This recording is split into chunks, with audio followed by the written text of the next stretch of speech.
정말 충격적인 일이 벌어졌습니다. 동아시아 작은 나라에서 온 노견 한 마리가 한 행동이 미국 전체를 들썩이게 했는데요. 우리에게는 친근하기만 한 이 개는 서양에서는 아주 위험하고 불길한 존재라 여겨졌다고 합니다. 하지만 이번 사건으로 미국 연방정부와 동물보호협회에서는 이 개에게 훈장까지 수여했다고 하는데요. 게다가 캐나다, 호주 그리고 유럽에 이르기까지 세계 각국 언론들이 서로 앞다투어 이 개를 보도하기 시작했습니다. 도대체 무슨 일이 있던 걸까요? 저는 메간 리브스, 미국에서 20년 넘게 반려동물 심리학자로 일해왔습니다. 제 이름을 들어보신 분들도 계실 거예요. 동물 행동 분석으로는 미국 내에서도 꽤 알려진 전문가니까요. 하지만 제가 동물을 이해한다고 해서 그들을 감정적으로 대하진 않았습니다. 오히려 그 반대였죠. 데이터와 패턴, 그리고 과학적 접근만이 동물의 행동을 진정으로 이해하는 길이라고 믿었으니까요. 감정에 휘둘리면 객관성을 잃는다고 항상 강의실에서 학생들에게 말했습니다. 객관성을 잃으면 분석이 흐려지죠. 솔직히 말하자면 저는 한국이란 나라에 대해 좋은 인상을 갖고 있지 않았어요. 감정으로 앞서가는 사회,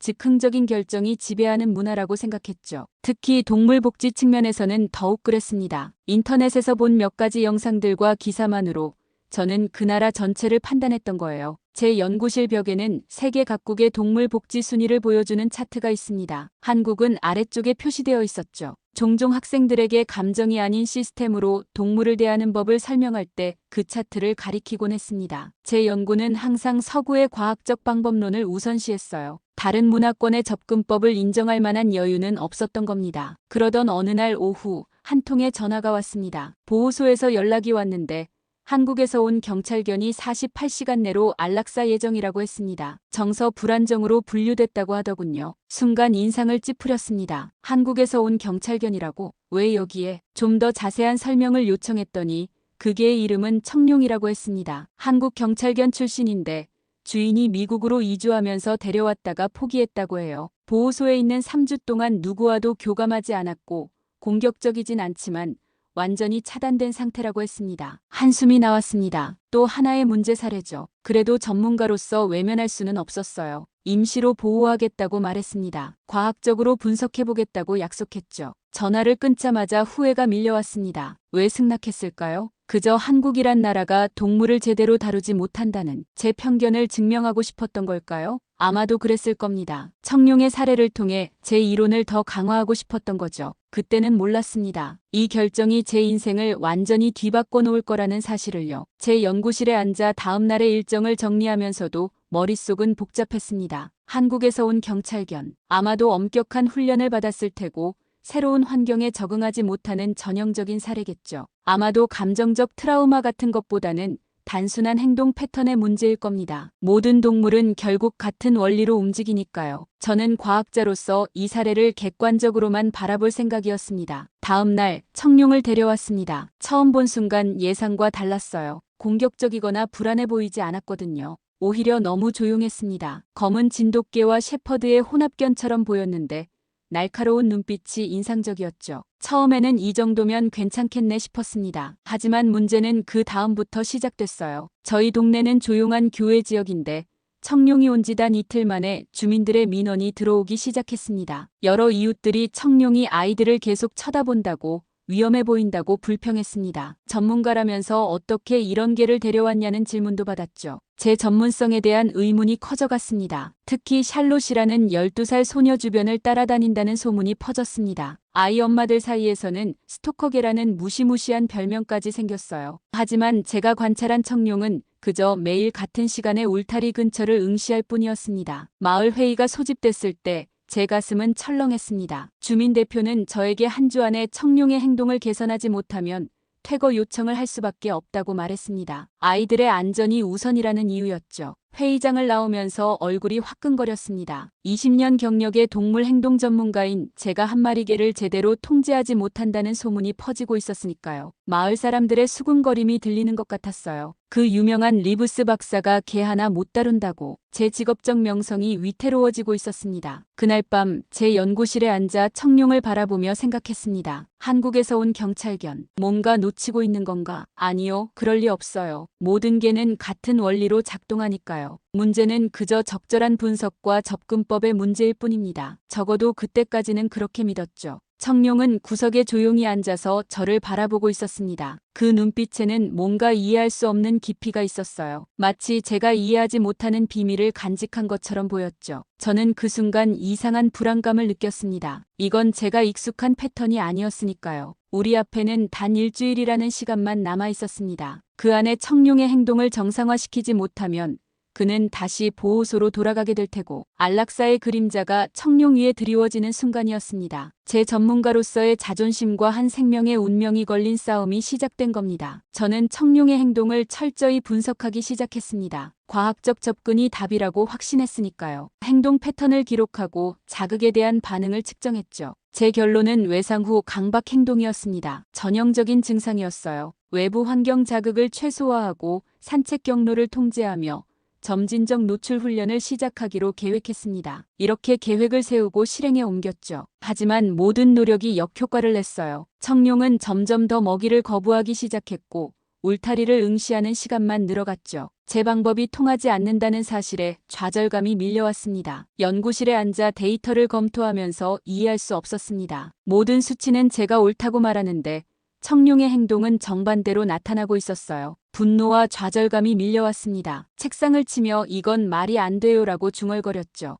20년간 쌓아온 전문성이 무너지는 기분이었어요. 더 최악인 건 샬롯의 엄마 캐롤이 직접 제 집을 찾아왔다는 거예요. 청룡이 그들의 집 앞에서 1시간이나 앉아 있었다고 했습니다. 샬롯이 이제 밖에 나가길 무서워한다고 말했죠. 저는 진심으로 사과했습니다. 하지만 내심 혼란스러웠어요. 제가 직접 관찰했을 때는 청룡이 그런 행동을 보인 적이 없었거든요. 모든 게 통제를 벗어나고 있었습니다. 캐롤이 떠난 후 저는 인터넷에서 한국 경찰견에 대한 정보를 찾아보기 시작했습니다. 하지만 대부분의 자료는 영어로 번역되지 않았고 있는 정보마저도 제 방법론과 맞지 않았어요. 감정적 유대, 충성심, 본능적 보호 성향, 이런 단어들은 제 과학적 어휘에 없었습니다. 저는 그것들을 비과학적 미신으로 무시했죠. 시간이 흘러갔습니다. 마을 회의에서 약속한 기한이 이틀 남았을 때 저는 거의 포기 상태였습니다. 청룡을 구할 방법을 찾지 못했으니까요. 자존심이 상했지만 동료 행동 전문가 마이크에게 도움을 요청했습니다. 이계를 이해할 수 없다고,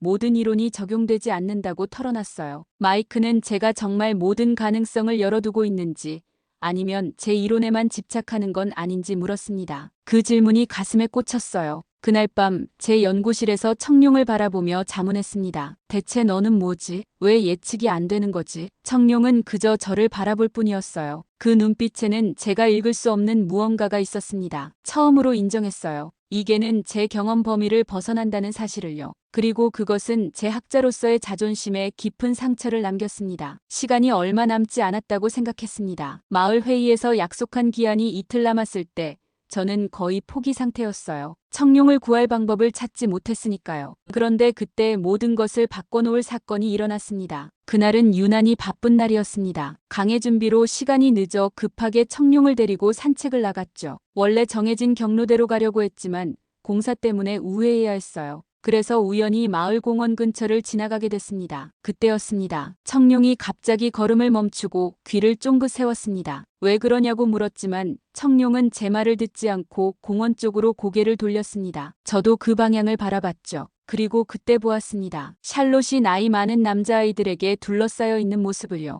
얼굴이 창백했고 책가방이 땅에 떨어져 있었습니다. 돌려달라고 떨리는 목소리로 말하는 소리가 들렸어요. 아이들이 그녀의 무언가를 가지고 장난치고 있었죠. 제가 뭐라고 말하기도 전에 청룡이 리드줄을 끌고 달려갔습니다. 제 심장이 멎는 줄 알았어요. 설마 공격하는 건 아니겠지? 하지만 청룡은 공격하지 않았습니다. 그저 샬롯과 남자아이들 사이에 조용히 서서 그들을 바라볼 뿐이었어요. 짖지도 으르렁거리지도 않았습니다. 그저 존재할 뿐이었죠. 그런데 놀랍게도 남자아이들이 하나둘 물러서기 시작했습니다. 청룡의 눈빛에는 무언가 강력한 힘이 있었던 겁니다. 한 아이가 미안하다며 일기장을 돌려주고 다들 떠났습니다. 청룡은 여전히 조용히 서 있었고 샬롯은 눈물을 닦으며 청룡에게 다가왔어요. 그에게 고맙다고 말하며 조심스럽게 머리를 쓰다듬었습니다. 청룡은 마치 기다렸다는 듯이 부드럽게 꼬리를 흔들었죠. 그 순간을 목격하면서 제 안에서 무언가가 무너지는 느낌이 들었습니다. 이건 제가 분류한 강박 행동이 아니었어요. 이건 보호였습니다. 샬롯을 집까지 데려다주면서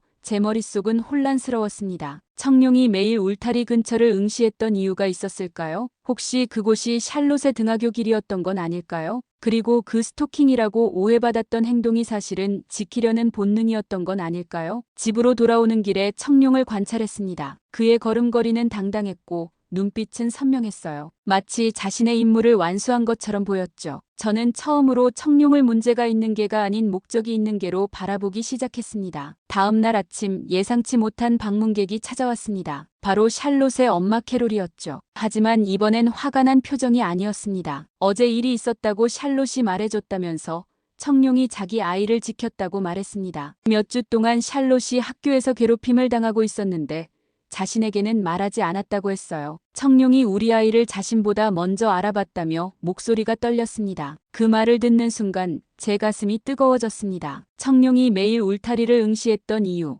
샬롯 주변을 맴돌았던 이유가 분명해졌어요. 그건 스토킹이 아니라 지키는 행동이었던 겁니다. 캐롤에게 정말 미안하다고 제가 청룡을 오해했다고 말했습니다. 그녀는 우리 모두가 오해했다며 어떻게 걔가 이런 걸 알 수 있는지 물었어요. 제 입에서 나온 대답은 저 자신도 놀라게 했습니다. 아마도 우리가 보지 못하는 것을 보는 능력이 있는 것 같다고 말했어요. 캐롤이 떠난 후 저는 컴퓨터 앞에 앉아 한국경찰견에 대해 진지하게 조사하기 시작했습니다. 이번에는 비과학적이라는 편견 없이 모든 정보를 받아들이기로 했어요. 청룡이 보여준 행동에는 제 이론으로는 설명할 수 없는 무언가가 있었으니까요. 혹시 이건 훈련의 결과일까? 아니면 감정인가? 그 질문이 제 머릿속을 맴돌았습니다. 처음으로 청룡이 한국경찰견 출신이라는 사실을, 그리고 그 문화적 배경이 중요할 수 있다는 것을 진지하게 생각해보기 시작했어요. 그리고 제 분석 방식에 의문을 품기 시작했습니다. 어쩌면 제가 몇 주 동안 완전히 잘못된 접근을 하고 있었던 건 아닐까요? 그날 저녁 청룡의 눈을 들여다보았습니다. 그 눈빛은 여전히 깊고 날카로웠지만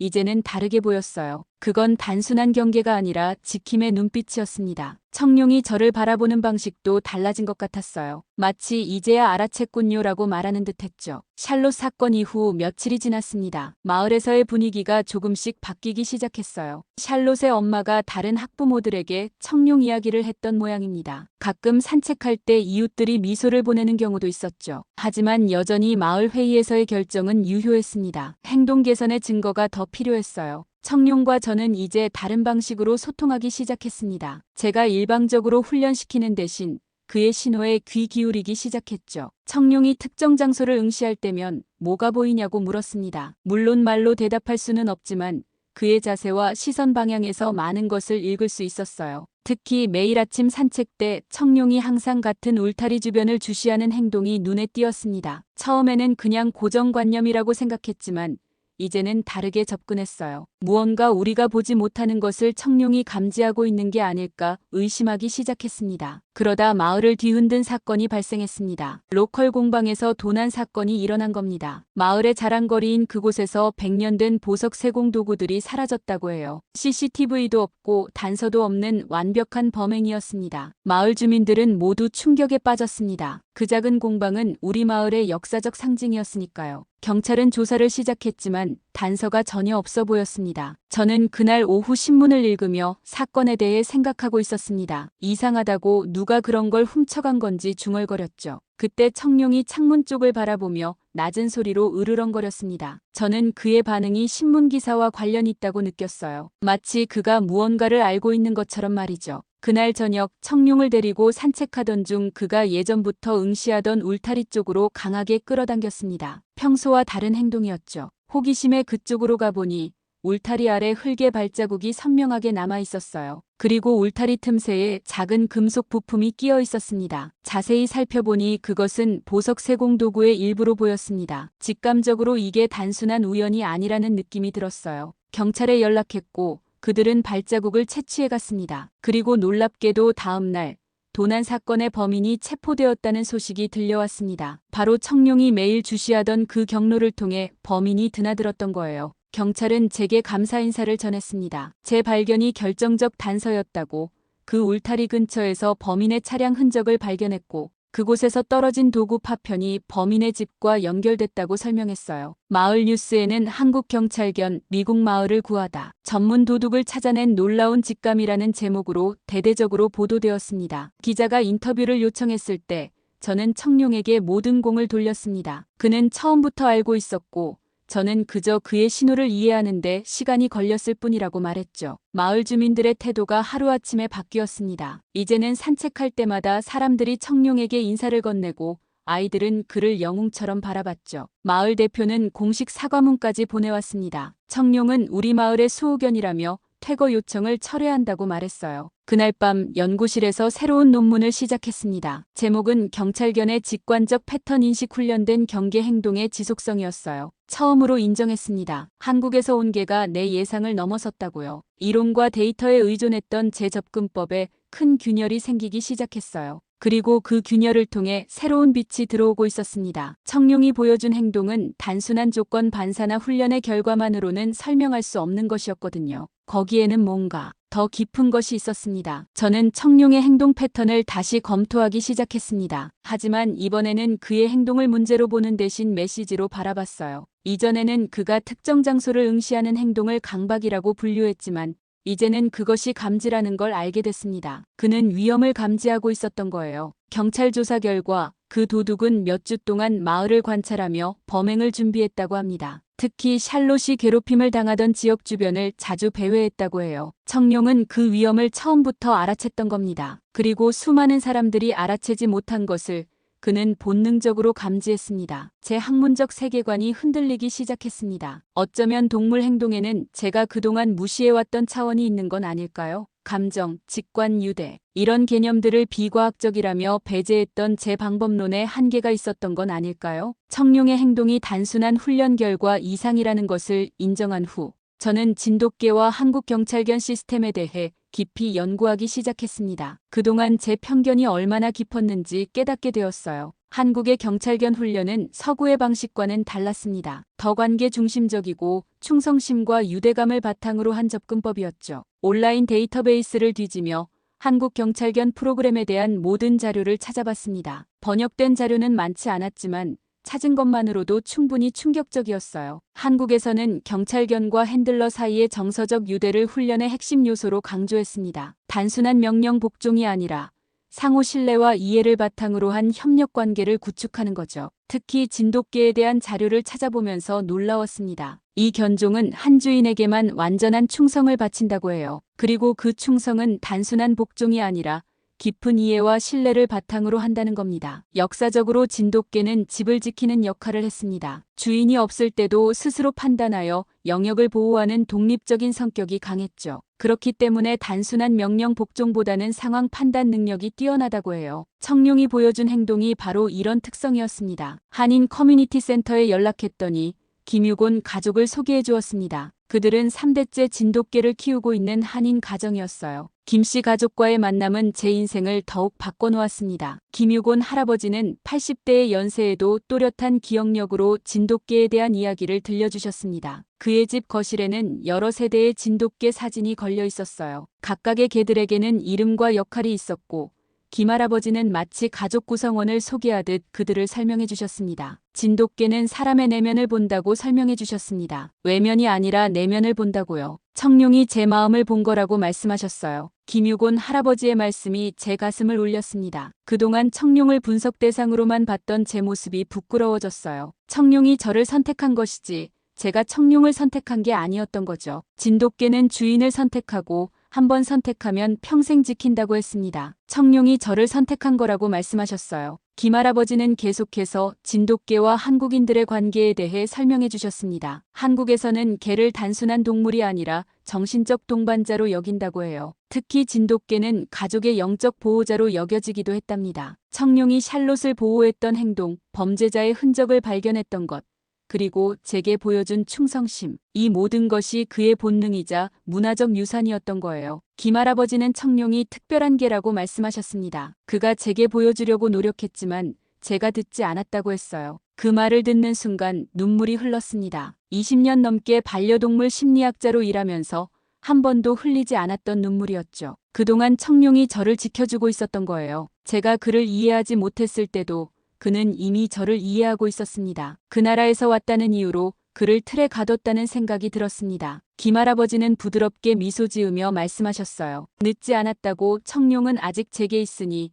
이제 진정한 동반자가 될 시간이라고 말씀하셨습니다. 집으로 돌아오는 길, 청룡이 제 옆에서 걸었습니다. 더 이상 리드줄을 당기지 않았어요. 마치 항상 그랬던 것처럼 제 페이스에 맞춰 걸었죠. 그의 눈을 바라보니 이전과는 다른 것이 보였습니다. 그건 신뢰였어요. 제가 마침내 그를 진정으로 보기 시작했다는 걸 청룡도 알고 있었던 겁니다. 저는 잠시 길가에 멈춰서서 무릎을 꿇고 청룡의 눈을 바라봤습니다. 이전에는 절대 하지 않았던 행동이었죠. 항상 전문가적 거리를 유지해야 한다고 믿었으니까요. 하지만 이제는 달랐습니다. 미안하다고. 제가 그를 제대로 보지 못했다고 말했어요. 청룡은 처음으로 제 얼굴을 가볍게 하찼습니다. 그 순간 우리 사이에 새로운 연결이 형성됐음을 느꼈어요. 더 이상 연구자와 대상이 아닌 동반자가 된 거죠. 그날 밤 청룡은 처음으로 제 침대 옆에 누웠습니다. 그리고 저는 처음으로 그의 머리를 쓰다듬으며 속삭였어요. 너를 찾아줘서 고맙다고 말했습니다. 챕터 7. 철학의 뒤집힘. 청룡과의 경험은 제 학문적 철학을 완전히 바꿔놓았습니다. 몇 개월 후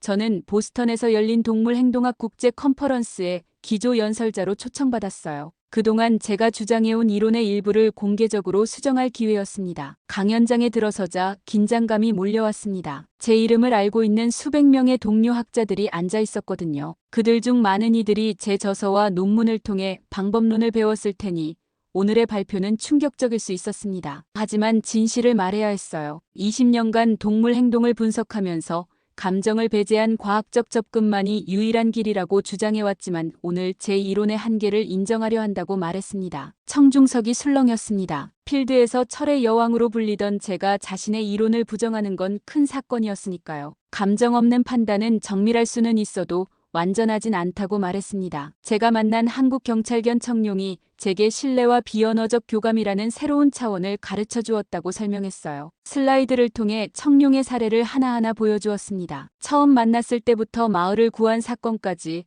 그리고 제 방법론이 어떻게 실패했는지도 솔직하게 공유했어요. 특히 제 문화적 편견이 객관적 판단을 흐리게 했던 과정도 포함시켰습니다. 한국의 경찰견 훈련 방식은 서구의 것과 근본적으로 다르다고 설명했습니다. 우리가 행동 조건화와 강화에 중점을 둔다면 그들은 상호 신뢰와 직관적 유대에 더 가치를 둔다고요. 그리고 놀랍게도 그 접근법이 특정 상황에서는 우리의 방식보다 더 효과적일 수 있다고 말했습니다. 슬라이드에 한국 경찰견 훈련 프로그램의 사진들을 보여주었습니다. 핸들러와 개가 함께 식사하고 잠자고 훈련하는 모습들이었죠. 그리고 청룡이 마을에서 보여준 행동들이 어떻게 이 훈련과 연결되는지 설명했습니다. 문화적 차이를 무시하고 모든 개에게 같은 분석 틀을 적용하려 했던 제 접근법은 분명한 한계가 있었다고 인정했습니다. 동물 행동에는 우리가 계량화하거나 수치화할 수 없는 요소가 존재하고 때로는 그것이 가장 중요한 부분일 수 있다고 설명했어요. 프레젠테이션을 통해 청룡의 사례를 공유했습니다. 어떻게 그가 샬롯을 보호했는지, 범죄를 예측했는지, 그리고 무엇보다 저의 고정관념을 깨뜨렸는지를요. 연설이 끝난 후 많은 동료 학자들이 질문을 쏟아냈습니다. 한국의 경찰견 훈련 방식이 서구와 어떻게 다른지, 신뢰 기반 접근법을 제 방법론에 어떻게 통합할 계획인지 물었어요. 제 대답은 간단했습니다. 우리는 문화적 차이를 존중하면서 배워야 한다고 말했어요. 한국인들은 감정적이 아니라 진심에 솔직했던 거라고요. 그들은 동물과의 관계에서 효율성만큼 유대감도 중요시한다고 설명했습니다. 그리고 제 방법론을 어떻게 수정할 것인지에 대한 질문에는 이렇게 답했습니다. 앞으로는 데이터와 관찰에 의존하되 문화적 맥락과 정서적 유대의 가능성도 열어두려 한다고요. 특히 다양한 문화권의 동물 훈련 방식에서 배울 점이 많다고 생각한다고 말했습니다. 제 다음 연구는 한국, 일본, 중국의 동물 훈련 철학을 서구의 방법론과 비교하는 것이 될 거라고 설명했어요. 컨퍼런스 이후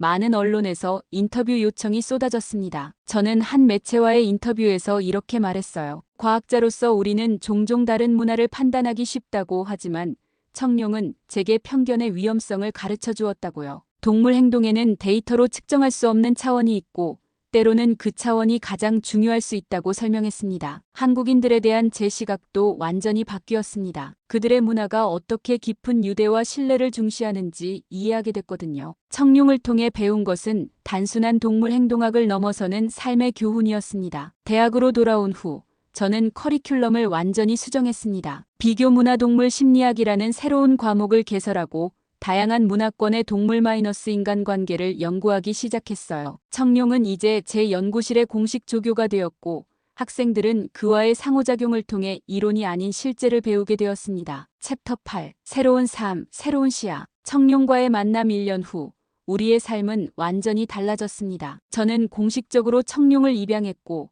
그는 이제 제 연구실에서 함께 일하는 동반자가 되었습니다. 학생들은 청룡을 통해 이론이 아닌 실제 교감을 배우게 됐죠. 매일 아침 청룡과 함께 캠퍼스를 산책하는 것이 일상이 되었습니다. 그는 이제 대학에서도 유명 인사가 되었어요. 교수계라는 애칭까지 생겼죠. 학생들은 시험 전에 청룡의 머리를 쓰다듬으면 행운이 온다는 소문을 퍼뜨리기 시작했습니다. 제 연구실은 이제 비교 문화동물 행동연구소로 이름이 바뀌었어요. 다양한 문화권의 연구자들이 방문하여 자국의 동물 훈련 방식과 철학을 공유하는 플랫폼이 되었죠. 특히 아시아권 국가들과의 교류가 활발해져서 일본의 반려동물 심리치료, 중국의 전통적 동물 훈련법, 그리고 물론 한국의 경찰견 양성 프로그램에 대한 심층 연구를 진행하게 되었습니다. 또한 지역 커뮤니티 센터에 청룡 프로그램이라는 새로운 이니셔티브를 제안했습니다. 이 프로그램은 정서적 어려움을 겪는 아이들이 특별한 훈련을 받은 개들과 교감하면서 치유받는 공간이에요. 샬롯도 이 프로그램의 청소년 멘토로 활동하고 있습니다. 프로그램 첫날,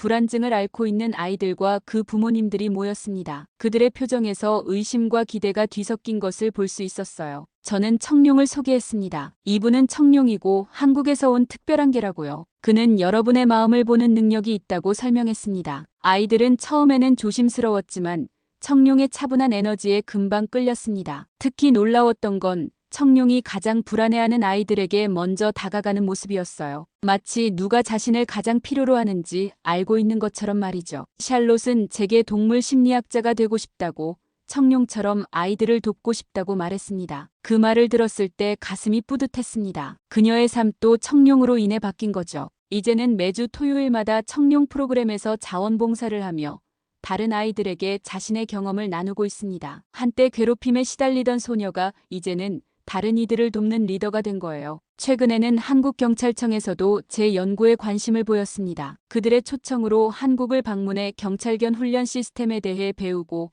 제 경험을 나누는 기회도 가졌어요. 한국 문화와 사람들, 그리고 그들의 동물에 대한 접근 방식을 직접 경험하면서 제 편견이 얼마나 잘못됐는지 다시 한번 깨달았습니다. 서울의 경찰견 훈련센터에서 한 주를 보내면서 핸들러와 개 사이의 깊은 유대를 목격했습니다. 그들은 24시간을 함께 보내며 단순한 명령과 복종이 아닌 상호 이해와 존중을 기반으로 한 관계를 형성했어요. 특히 인상적이었던 건 훈련사들이 개의 개성과 고유한 특성을 존중하면서도 임무 수행 능력을 극대화하는 방식이었습니다. 한국 경찰견 훈련소장은 개를 도구가 아닌 동반자로 본다고 말했습니다. 그래서 개들도 우리를 주인이 아닌 동반자로 보게 된다고요. 이 말이 제 마음에 깊이 남았습니다. 동반자 관계. 이것이 제가 청룡에게서 배운 가장 중요한 교훈이었습니다. 지난주에는 유튜브 인터뷰에 청룡과 함께 출연했습니다. 시청자들이 가장 궁금해했던 질문은 청룡이 어떻게 제 인생을 바꿨냐는 것이었죠. 제 대답은 이랬습니다. 진심은 말보다 먼저 도착한다고요. 그리고 그 진심을 저는 한국에서 온 한 마리 개에게 배웠다고 말했습니다. 청룡은 제가 보지 못했던 것을 보았고, 제가 듣지 못했던 것을 들었으며, 제가 느끼지 못했던 것을 느꼈다고요. 과학자로서 저는 데이터를 통해 세상을 이해하려 했지만, 청룡은 진심으로 세상을 이해하는 법을 가르쳐 주었다고 설명했습니다. 인터뷰 진행자가 가장 중요한 교훈이 무엇이냐고 물었습니다. 편견을 버리는 것이라고 대답했어요. 제가 한국 문화와 개에 대해 얼마나 잘못된 선입견을 가지고 있었는지 깨달았다고요. 우리는 종종 다른 문화를 판단하면서 그들의 지혜를 놓치곤 한다고 말했습니다. 청룡은 제게 다른 시각으로 세상을 보는 법을 가르쳐 주었어요. 인터뷰 마지막에 청룡이 카메라 앞에 앉았습니다. 평소처럼 조용하고 당당했죠. 그리고 마치 모든 것을 이해한다는 듯이 카메라를 향해 천천히 눈을 깜빡였습니다. 그 순간 스튜디오의 모든 사람들이 감동을 느꼈다고 해요. 지금 청룡은 제 발치에 누워 평화롭게 자고 있습니다. 가끔 그를 바라보면 놀라운 여정이 떠올라요. 한국에서 온 한 마리 개가 어떻게 미국의 한 심리학자의 인생과 철학을 완전히 바꿔놓았는지, 그리고 그 과정에서 얼마나 많은 사람들이 함께 변화했는지. 이제 제 연구실 벽에는 새로운 차트가 걸려 있습니다. 세계 각국의 독특한 동물 마이너스 인간 관계 철학을 보여주는 지도예요. 그리고 한국은 이제 그 지도의 중심에 있습니다. 신뢰 기반 상호작용의 모델로서요. 처음에는 청룡 때문에 망신당할 뻔했지만 결국 그는 제게 가장 소중한 선물을 주었습니다. 바로 새로운 시야, 새로운 이해, 그리고 진정한 연결의 가치였죠. 오늘도 청룡과 함께 산책하면서 생각했습니다. 때로는 우리가 가장 두려워하는 것이 가장 큰 성장의 기회가 된다는 것을. 한국에서 온 경찰견이 미국의 한 마을을, 그리고 한 사람의 인생을 어떻게 바꿨는지는 이제 많은 사람들의 이야기가 되었습니다. 그리고 그 이야기의 끝에는 항상 같은 메시지가 있습니다. 진심은 언어보다 먼저 도착한다.